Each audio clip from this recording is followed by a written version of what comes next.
Okay, let's look on to the second subtopic, which is on superposition of waves.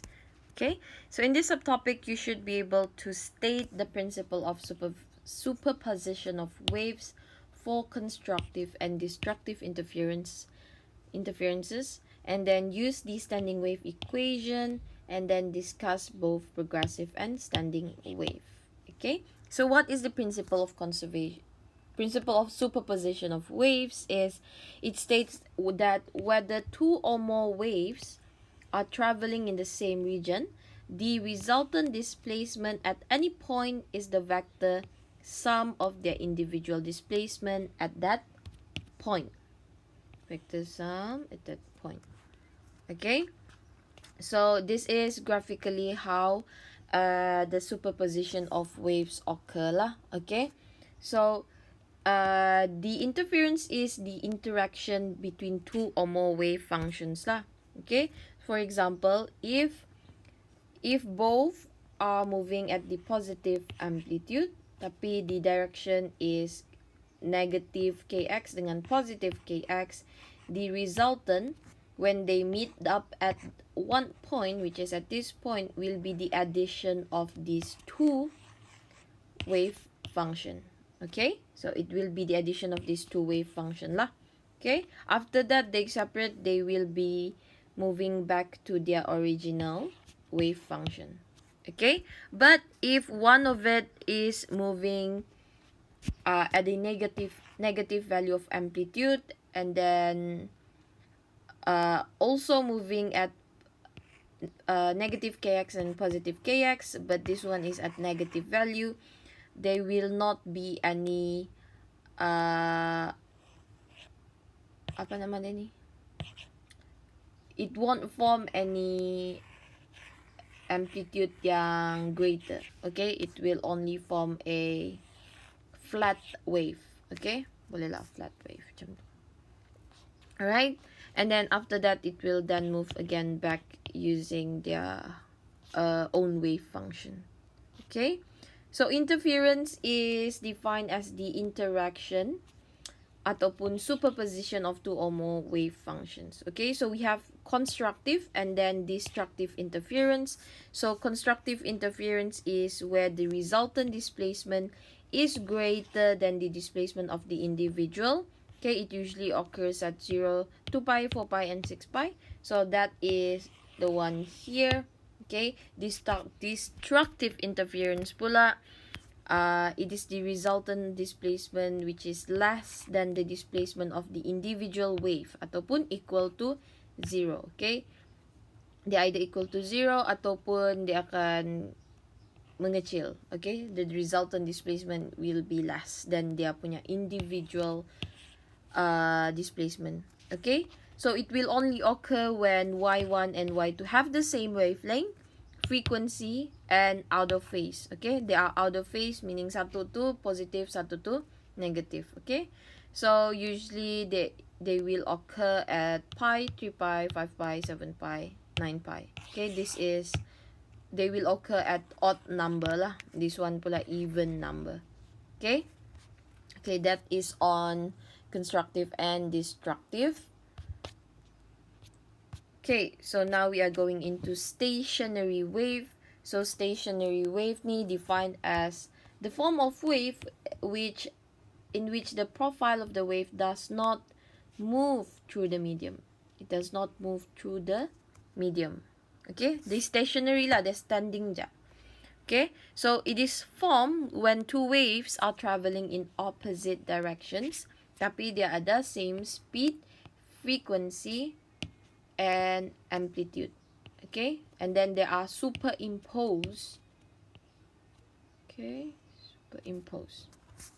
Alright, superimposed ni maksudnya dia bertembung lah. Okay, there's two waves and then the addition of them causes this formation of stationary wave.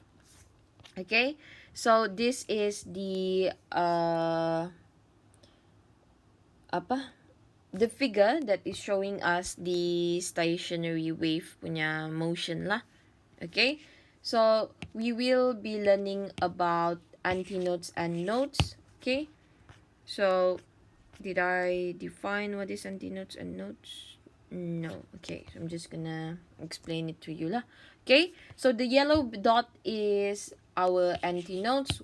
Antinodes is defined as a point which the displacement is maximum. Okay, so this point, the displacement is maximum. So when the displacement is maximum, constructive interference occur. Okay, bukan when actually.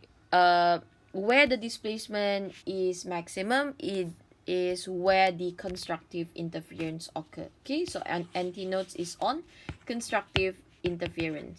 Okay, untuk nodes pula, nodes yang red dot ni, it is at the point which the displacement is 0. Okay, the displacement is 0 at this certain point. This is where the destructive interference occur. Okay, boleh? Okay, now let's consider this string with stretch between two supports. So it is pluck, and then the plucking causes the progressive wave to be produced and travels in both directions. Okay, so when it goes here, it will reflect it back here. Okay, and then the incident wave will be superimposed which produce our stationary wave ni. Okay, so the distances between adjacent A ataupun adjacent antinodes macam ni is lambda over 2. Okay, it is half wavelength punya distance. Okay, between a node and adjacent antinodes, between N and A, it is lambda over 4. Okay, lambda over 4 is 1 over 4 of the lambda. 1 lambda is this one. Okay, so this is just a quarter of the wavelength. Okay, so if we are asked to find the wavelength and we have been given only the nodes, we can use this formula here lah. So make sure you remember this formula. I don't think it's given in the formula sheet. Okay, so the pattern here is fixed, so the amplitude of each pattern along the medium are different. Okay, so the nodes and antinodes only appear at particular distance, and we can be determined by this equation here. Okay, so this equation is after applying the principle of superposition lah. Okay, after applying the principle of superposition, we get this equation here. Okay, so the capital A here is the amplitude of the stationary wave. So it is twice the amplitude of each individual wave. Okay, so it's given here. Amplitude of the progressive wave, sorry, capital A is the stationary wave, small a is the untuk amplitude of the progressive wave. Okay, boleh so cos kx sin omega t itu equation of stationary wave. Okay, right, so explanation of the stationary wave equation. Okay, so sometimes you are asked to find point with maximum displacement by using antinodes. So for antinodes, we can for a cos kx, this is based on y equal to a cos kx sin omega t. Okay, so a cos kx here determines the amplitude at any point along the wave. Okay, so the amplitude can be determined by the derivation here lah. Okay, so we can let the a cos kx to be equal to a, where the maximum displacement occurs, which is the amplitude lah. Okay, so from here we can then get the value of kx, which is 0, pi, 2 pi, and 3 pi, meaning that the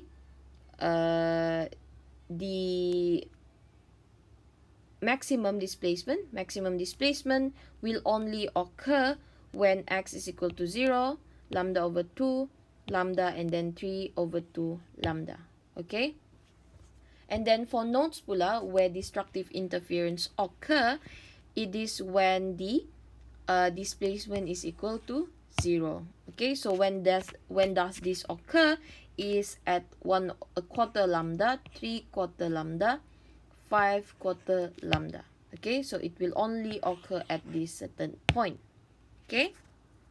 Lepas tu, sin omega t pula, it determines the time for antinodes and nodes will occur. Okay, so if we want to identify when will the antinodes and nodes occur, we can then use a sin omega t where, kejap, a sin omega t ke sin omega t, jap, let me double check. Apa? Sin omega t. I think it should just be sin omega t. Yeah, sin omega t.